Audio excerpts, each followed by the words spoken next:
want to read you something posted this week.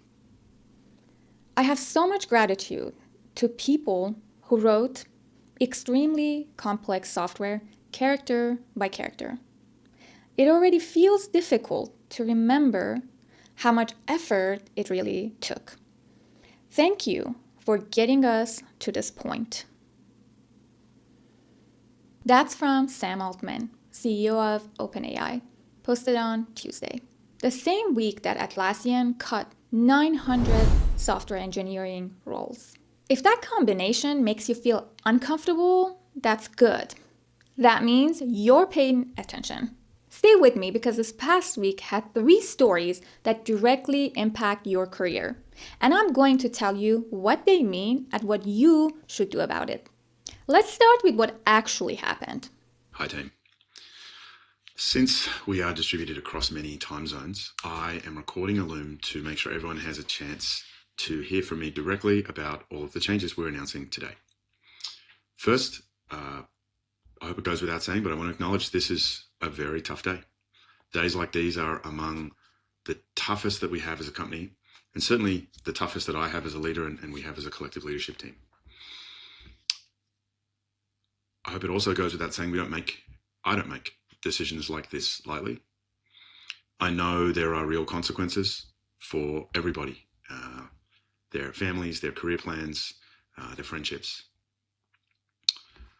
With that in mind, I want to start by taking a moment to speak directly to those Atlassians whose role are impacted. I am deeply sorry for the disruption this creates in your life. Even at a moment like this, and especially at a moment like this, your impact and contributions matter here massively. I want to say thank you for all of those contributions. Your work will live on in our products, in the experience of our customers, and in the culture that you've helped us build and create. On March 11, Atlassian CEO Mike Cannon-Brookes sends a company memo. 1,600 people gone, 10% of global headcount. It costs between $225 million to $236 million. And 900 plus of those roles were in software R&D. Now, here's what makes that different from other normal layoffs you have every day. 5 months ago, in October of 2025, the same CEO was in a podcast saying Atlassian would employ more employees in 5 years.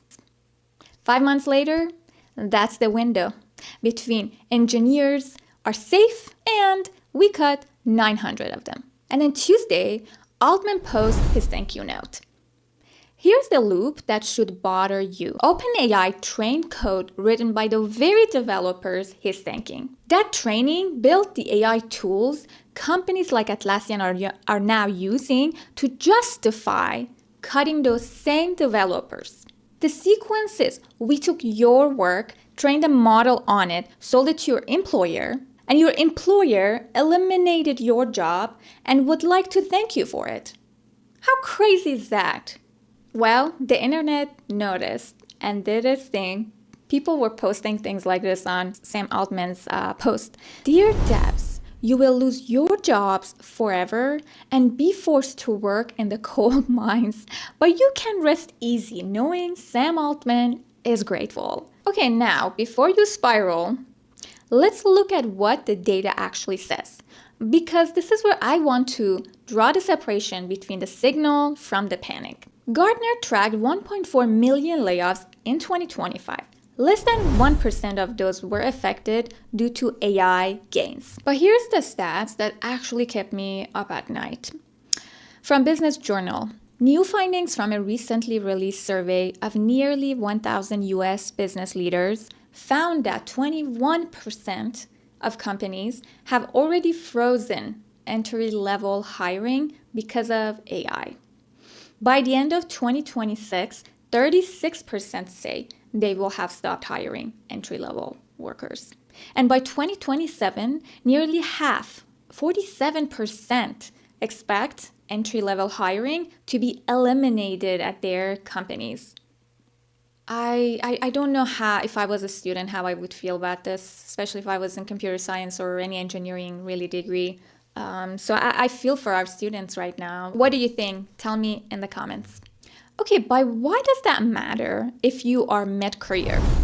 Because the pipeline that used to feed your team is breaking down. You are going to be asked to do more with smaller teams, whether you like it or not, but also with more AI dependency. AI agents make tools like Jira and Confluence completely obsolete. Atlassian stock is down by 84% from its peak in 2021. They're not dying though. They've reported 25% cloud revenue growth and 5 million users into their new product called Rovo AI Suite. So they're not cutting roles, but they're rethinking how AI impacts them. That's the real signal here, right? Not that tech is collapsing. It is companies are actively sorting roles to kind of figure out what bucket is replaceable and which one is not by AI. So the question is, which bucket do you fall into? If your career identity is, I build Jira integrations, or I maintain this legacy system, that is the exact category under pressure right now. Skills tied to a specific SaaS platform are the most exposed, and the market is moving really fast. MIT shows that 95% of enterprise AI projects fail to reach production, and that gap between we tried AI and we actually shipped something meaningful that works is where your value lives right now. If you've liked this video so far, smash that subscribe button. I'm trying to get to 1,000 subscribers and every one counts. And to thank you, here's my dog, Kaden. Here is the second story. March 16th, Jensen Huang on stage at GTC. Nvidia announced two things that together describe the new pattern for how enterprises will deploy AI. The first one was NemoClaw 3 Super with 120 billion parameter open model. But the bigger story is, let me talk to you about something new.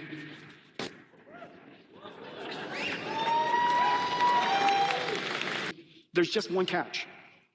Agentic systems in the corporate network can have access to sensitive information, it can execute code, and it can communicate externally. You could, of course, access employee information, access supply chain, access finance information, sensitive information, and send it out, communicate externally. Obviously, this can't possibly be allowed. And so what we did was we worked with Peter. We took some of the world's best security and computing experts, and we worked with Peter to make OpenClaw, enterprise secure and enterprise private capable. And we call that, this is our NVIDIA OpenClaw reference for NemoClaw, which is a reference for OpenClaw, and it has all these agentic AI toolkits, and the first part of it is technology we call OpenShell that has now been integrated into OpenClaw. Now it's enterprise ready. The most important thing is this: every single company now realize, every single company, every single software company, every single technology company, for the CEOs, the question is, what's your OpenClaw strategy? Just as we need to all have a Linux strategy, we all needed to have an HTTP, HTML strategy. That's the key, right? What he said, what's your OpenClaw strategy? Think of it this way. You get a junior assistant that lives on your computer, executes tasks, remembers your code base over time, and never sends your IP to a third-party server. That's what this is.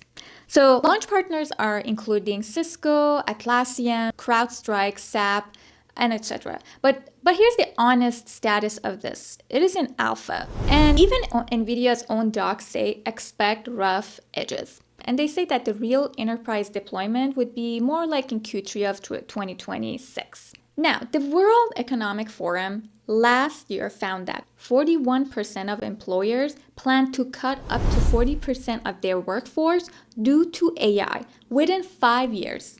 But 42% are simultaneously creating new roles around AI implementation. What?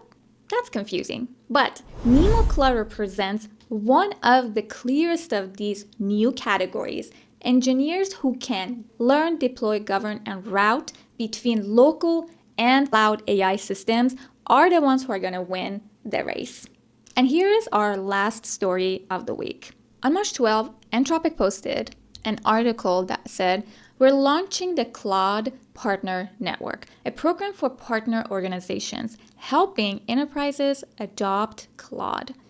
We're committing an initial $100 million to support our partners with training courses, dedicated technical support, and joint market development. Partners who join from today will get immediate access to a new technical certification and be eligible for investment. Accenture is training 30,000 professionals on Claude. Cognizant opened its entire 350,000 workforce to use Claude. So when these firms standardize on these platforms, enterprise contracts follow them. Claude also launched a certification. It's called Claude Certified Architect Foundations. It's currently locked to partner networks only, but they said most individual developers can't register right now. But the prep courses on Anthropic Academy are actually free for everyone to access. More developer-facing certifications are going to be rolling out later this year. This is the AWS Solutions Architect certification all over again.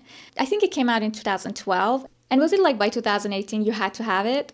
The use case Anthropic is actually pushing here is the hardest. Legacy code modernization. Hundreds of billions of lines of COBOL, still running in production somewhere across like finance and airlines and government. So they released a code modernization starter kit and put $100 million sales machine behind it. So if you can position yourself as the engineer who can modernize legacy code bases with Claude, guess what? You're inside an active, well-funded enterprise sales pipeline. And you, my friend, are going to be in demand. If you like this video, smash that like button so YouTube can show this content to more people who will find it useful. And to thank you, I will leave you with a joke. Sam Altman thanked engineers for getting us to this point. Jensen Huang thanked engineers by selling them a 3,000 computer where they can run AI locally. I think only one of these men understood the assignment. Guess who? I'll see you next.